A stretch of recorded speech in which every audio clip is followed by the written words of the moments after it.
In the Time Meddler, we meet for the first time a member of the Doctor's own people, a mysterious character disguised as a monk. We are told he is a Time Meddler, and he intends to wipe out the Vikings to ensure that King Harold wins the Battle of Hastings and remains king. Ultimately, the Doctor defeats him by sabotaging his TARDIS, leaving him trapped in the year 1066. But why did the Doctor leave a Time Meddler trapped in the past? What exactly were the monk's plans? And can history be rewritten in the first place?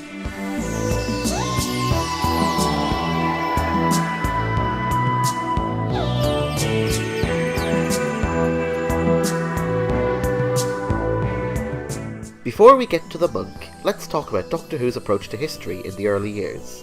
Rewriting history is a thorny subject, especially when it comes to Doctor Who. Doctor Who's first script editor, David Whittaker, took a very staunch approach to the idea.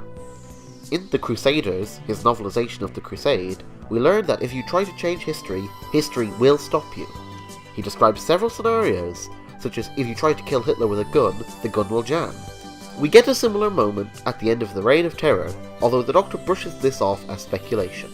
Suppose we'd written Napoleon a letter, telling him, some of the things that were going to happen to him. Wouldn't have made any difference to him. He'd have forgotten it, or lost it, or thought it was written by a maniac. I suppose if we tried to kill him with a gun, the bullet would have missed him. Well, it's hardly fair to speculate, is it? Once Dennis Spooner took over as script editor, however, the series slowly got introduced to the idea that history was not immutable. People often claim that the Romans features the first instance of changing history in the series, but this isn't really the case if you follow Whittaker's rules. Certainly the Doctor inspires Nero to start the Great Fire of Rome, but according to Whittaker, it was always going to happen anyway. Nero would have just gotten a spark of inspiration from somewhere else. It's not breaking Whittaker's rules, but it is bending them a little bit. It's not until the Space Museum that Whittaker's rules get totally thrown out the window. Or do they?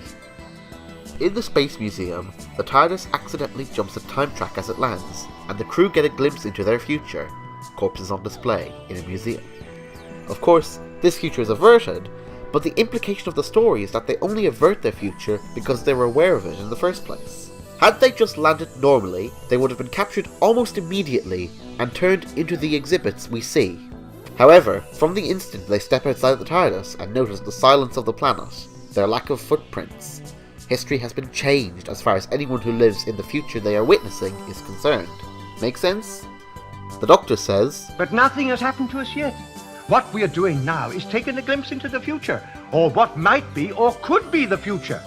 All that leads up to it is still yet to come. Which, at first glance, appears to completely contradict Whittaker's rule. After all, surely this is true every time the TARDIS lands anywhere in the past. But the exhibit future and the Revolution future are two different timelines, running along separate time tracks.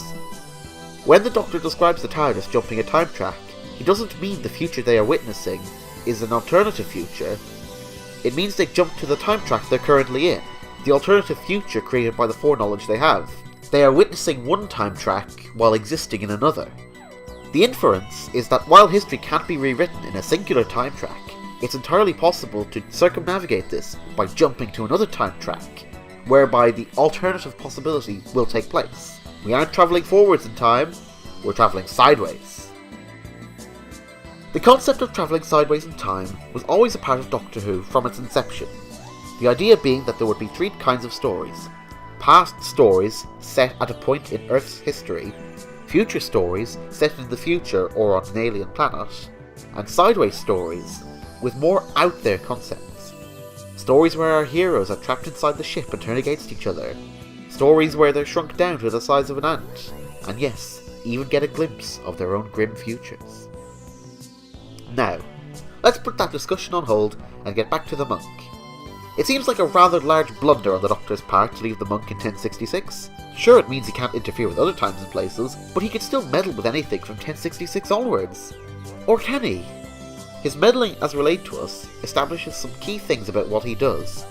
Met Leonardo da Vinci and discussed with him the principles of powered flight. According to this, it was the monk who put him up to it. And later he says the following.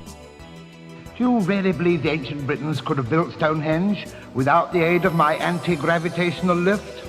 Now, if the monk really is a time meddler, then why are these things a part of history? Surely this is meddling in the same way that the Doctor starting the Great Fire of Rome or building the Trojan Horse is meddling, i.e. already a part of history. But the way it's presented, it's as though he was the one who made these things happen. Now, consider this moment from the Golden Death episode of the Daleks' Master Plan as written by Spooner. Oh, Doctor, it's a pity we're having this feud, you know. Oh, by the way, you didn't track me on your time curve indicator this time, did you? Not your machine, no. I didn't realize it at the time. I jumped across the track. This line is incredibly unusual, both in its wording and its delivery. Thanks to Gav from Dalek 6388, we know that this odd line was delivered exactly as scripted. But what does it actually mean? It seems to be a slightly garbled version of the Doctor's explanation from the end of episode 1 of the Space Museum, a script rewritten heavily by Spooner. You know, I think the TARDIS jumped a time track and ended up here in this fourth dimension. It's unclear whether the monk means he simply jumped ahead of the Doctor in the same time track, or hopped to another track briefly, but I believe it's the latter. If the monk's TARDIS did indeed jump ahead of the Doctor's, then surely he would have been the first one to land in Egypt, and not the last. Compared to the monk's arrival on Tygus, mere moments after the Doctor, it seems far more likely that he had to spend extra time jumping in and out of time tracks to avoid detection. So, as we've seen, different time tracks lead to different futures. New ones are created when foreknowledge of the future changes the present, and the monk's TARDIS is capable of travelling onto other time tracks. All these elements together seem to suggest that time meddling isn't as simple as just giving a few ideas to Da Vinci. You have to be able to travel along that new time track too.